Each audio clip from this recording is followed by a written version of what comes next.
My dear friends, today's our concept use of may। Last video में हमने देखा था यूज ऑफ कुड पार्ट 2, लेकिन today use of May. Use of May के जो भी प्रयोग हैं उसको आप देखिए। वास्तव में बहुत ही इम्पोर्टेंट वर्ड है अपनी बोलचाल की भाषा में, स्पोकन में, राइटिंग में, एग्जाम्स में, जितने भी हैं सब जगह इसकी आवश्यकता पड़ती है। तो इसके नॉलेज की जरूरत है, इसका करेक्ट नॉलेज होना चाहिए कि कहाँ इसकी जरूरत है, कहाँ यूज होना चाहिए। तो आइए देखते हैं। May is use with the sense of formal permission. May is use with the sense of formal permission. तो जो फॉर्मल परमिशन क्या है? फॉर्मल परमिशन है औपचारिकता। जो हमारा एक सिस्टम है, औपचारिक रूप से जो शिष्टता कह लीजिए, उसके लिए हम मे का प्रयोग करते हैं। जैसे हमें आज्ञा लेना है, आज्ञा देना है, तो आज्ञा लेने व देने दोनों के लिए हम मे का प्रयोग करते हैं। आज्ञा लेने और आज्ञा देने के लिए दोनों के लिए हम मे का प्रयोग करते हैं। जैसे मे आई कम इन सर। अब यहां हमने इंट्रोगेशन मार्क लगा दिया है। यहाँ इंट्रोगेशन मार्क लगा दिया है क्योंकि मैं अनुमति मांग रहा हूँ।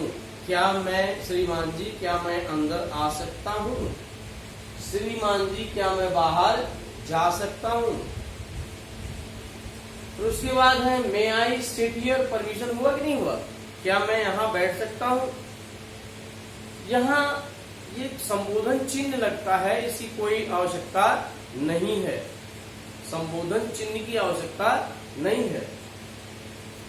मे आई सिट हियर, क्या मैं यहाँ बैठ सकता हूँ? मे आई यूज योर पेन, क्या मैं आपकी कलम प्रयोग कर सकता हूँ? तो ये परमिशन के लिए हम इसका यूज करते हैं। जब हमें परमिशन लेना हो अथवा देना हो, वो भी पूर्ण शिष्टता के साथ, जिसको हम फॉर्मल शब्द बोलते हैं। फॉर्मल का मतलब है औपचारिक शिष्टता। नेक्स्ट यूज है may is used with the sense of bless. Bless means आशीर्वाद, कर्स, श्राप, जिसको हम अभिशाप कहते हैं। विश हम अच्छी इच्छा, शुभ इच्छा कहते हैं, कामना कहते हैं। प्रे प्रार्थना। तो हर जगह हम आशीर्वाद देते हैं जब तो किसी से कहते हैं भगवान करे, ईश्वर करे कि आपका भला हो जाए, आपका बुरा हो जाए। श्राप भी दिया जा सकता है, गो टू हेल भी कहा जा सकता है। तो इस हिसाब से भगवान करे हिंदी के शब्द में यूज किया जाएगा, लेकिन किस सेंस में? ब्लेस आशीर्वाद, कर्ज, श्राप, विश शुभेच्छा, अच्छी इच्छा, कामना, प्रार्थना। इस ढंग से एग्जाम्पल क्या दिया गया? मे यू लीव लॉन्ग, आप दीर्घायु हो, आपकी उम्र लंबी हो, चिरंजीवी भव, ऐसा हम बोलते हैं ना। तो इसी कहते हैं may you leave long. May you get success. तो मे यू गेट सक्सेस, आप सफल हो, आपको सफलता मिले, आपको सफलता प्राप्त हो। ये आशीर्वाद ही है ना, शुभेच्छा ही है ना। May you get a lot of money, आपके पास ढेर सारा धन हो जाए, आशीर्वाद है, शुभ इच्छा है। तो जहां पर may you get a lot of money, जहां ये शुभ इच्छा की बात आएगी तो मे से हमारा सेंटेंस शुरू होगा। लेकिन ये मतलब नहीं क्या से होगा उसका। ये शुभ इच्छा के लिए हम मे का यूज पहले करते हैं, लेकिन ये नहीं है कि हम क्या से अर्थ होगा इसका। अब इसको श्राप भी दिया सकता है। मे ही डाई सून, वो जल्दी ही मर जाए, उसकी जल्दी ही मृत्यु हो जाए। May God bless you everything, भगवान आपको सब कुछ दे दे,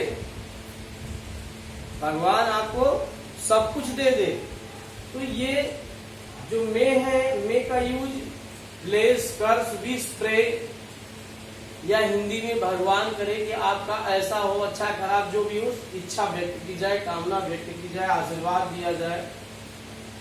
इस हिसाब से नेक्स्ट यूज है पॉसिबिलिटी, संभावना, शायद। इसके लिए हमने स्ट्रक्चर दिया, सब्जेक्ट प्लस में V1 अदर वर्ड्स या ऑब्जेक्ट वगैरह।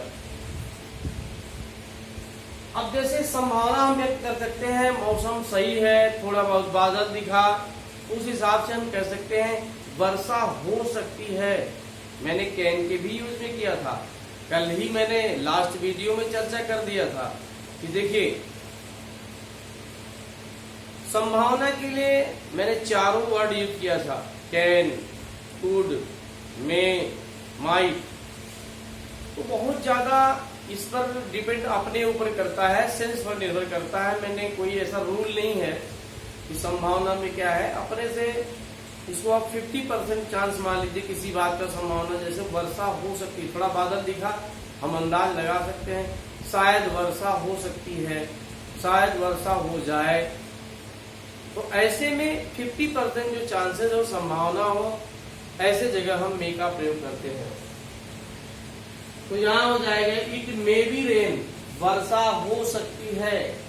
यहाँ हम स्ट्रक्चर क्या दे रहे हैं, इट सब्जेक्ट हो गया, मौसम के लिए जाड़ा गर्मी बरसात, डे ई सब के लिए इट का प्रयोग किया जाता है, सब्जेक्ट हो गया।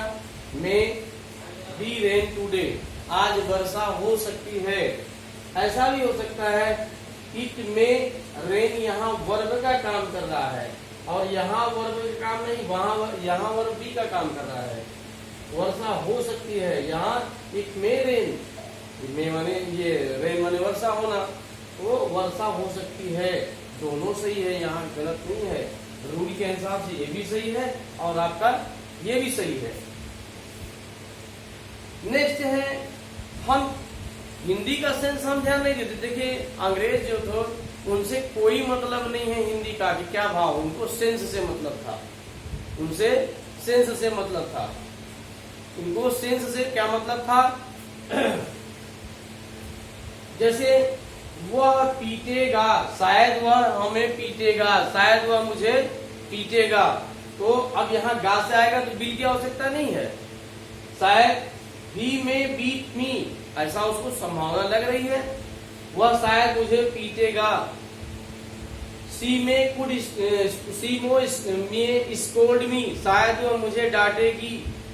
तो गागेगी आ रहा है लेकिन विल का सेंस नहीं है, ये फ्यूचर का कोई मतलब नहीं है, ये मतलब है शायद और संभावना से। सी में ज्वाइन माई क्लास, शायद वह मेरा क्लास ज्वाइन करेगी। सी में कम सून, शायद वह देर से आ सकती है, ऐसा भी हो सकता है आ सकती है, हम ऐसा उसका एक अनुमान है कि वो देर से आती है तो आ सकती है। इसी प्रकार शायद वह जल्दी आ सकती है। दी ट्रेन में भी लेट, ट्रेन लेट भी हो सकती है। तो इस हिसाब से जहां शायद और संभावना की बात हो वहां पर पॉसिबिलिटी के लिए भी हम कैन का, मे का प्रयोग करेंगे।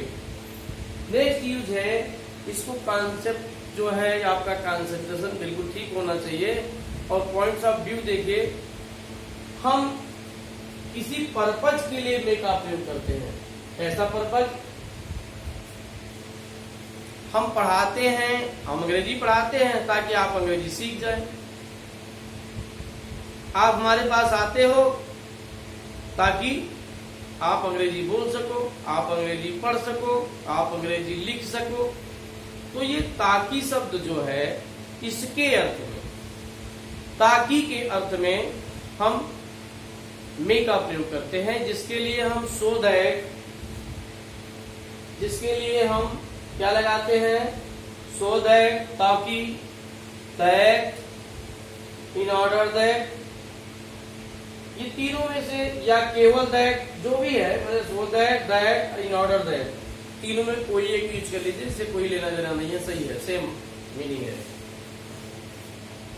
आप ध्यान दीजिए। क्योंकि ये थोड़ा सा स्टैंडर्ड है और आपके कंपटीशन एग्जाम वगैरह में इसमें ज्यादा पूछता है ढंग से क्वेश्चन। यू टेक फूड, आप खाना खाते हो, ताकि सो दैट माने ताकि, यू में लीव, आप जीवित रह सके। आप खाना खाते हैं ताकि आप जीवित रह सके। तो ताकि के अर्थ में आया कि नहीं आया? अब दूसरे में देखिए, आई कम हियर, मैं यहां आता हूं, सो दैट, ताकि, I make a talk with her, ताकि मैं उससे बात कर सकूं। तो मैं यहां आता हूं ताकि मेरी उससे बात हो सके। तो यहां भी यही बात है कि मेरे आने का उद्देश्य क्या है? उससे बात करना। मेरा खाना खाने का उद्देश्य क्या है? जीवित रहना। सी कम्स इन ऑर्डर दैट, हमने इन ऑर्डर दैट का यूज कर दिया, जबकि कोई मतलब नहीं है। सेंस में तीनों कर सकते हैं आप, जो भी आपको समझ में आए, as you like. C comes in order that, वह यहाँ आती है कि सी में लर्न इंग्लिश, वह अंग्रेजी सीख सके, ताकि वह अंग्रेजी सीख सके। फिर आगे, यू कम हियर, तुम यहाँ आते हो, दैट का यूज हमने कर दिया ताकि आपका कोई डाउट न रह सके, कोई कंफ्यूजन न हो सके। यू कम हियर, आप यहाँ आते हो कि यू में स्पीक इंग्लिश, आप अंग्रेजी बोल सको। आई गो देयर, मैं वहां जाता हूँ, सो दैट, ताकि, आई मे टॉक विथ हिम, मैं उससे बात कर सकूं। तो इस हिसाब से आप पर्पज के लिए, उद्देश्य के लिए मे का प्रयोग कर सकते हैं। और मैं आशा करता हूं कि आप इस बात को समझ गए होंगे कि पर्पज जहां पर शो करेगा, सेंस समझ में आएगा, वहां हम मे का प्रयोग करेंगे। सो दैट, दैट और इन ऑर्डर दैट लगा यूज करेंगे किसी एक शब्द का। जहां संभावना पॉसिबिलिटी के लिए, जब शायद शब्द हो, सेंस ही समझना है। उसके बाद यहाँ अच्छी भावना, खराब माने श्राप, जिसको हम कर्ज कहते हैं, ब्लेस कहते हैं, प्रे कहते हैं, विश कहते हैं। भगवान करे, हिंदी के शब्द में ऐसा होता है, आपकी दीर्घायु हो, आप लंबे हो, सुख समृद्धि हो जाए, सुखी भव, इस ढंग से जो शब्द यूज करते हैं, तो उसके लिए हम मे का प्रयोग करेंगे। आधा परमिशन जो है, इसको फॉर्मल परमिशन के लिए शिष्टाचार के साथ साथ, विनम्रता के साथ साथ आज्ञा लेने व देने के लिए हम इसका मे का प्रयोग करते हैं। पार्ट 1 में हमने इसको शो किया है। आगे नेक्स्ट वीडियो में हम अगली प्रक्रिया में बताऊंगा। उम्मीद करता हूं कि आप सीख गए होंगे। अगर कहीं से कोई डाउट है तो वीडियो को अगेन एंड अगेन देखिए, निश्चित रूप से आप कंफर्म हो जाएंगे, सीख जाएंगे। मैं आशा करता हूं कि ज्यादा ढेर सारे सेंटेंस भी आप अपने आप तैयार करके एक्सरसाइज करेंगे। हाँ, यदि मेरे चैनल पर आप नए हैं तो सब्सक्राइब करना न भूलें। प्लीज सब्सक्राइब करें, लाइक करें, शेयर करें, ताकि ज्यादा से ज्यादा लोग इसका लाभ ले सकें और मुझे प्रोत्साहन मिल सके। Thanks for watching my video. Okay.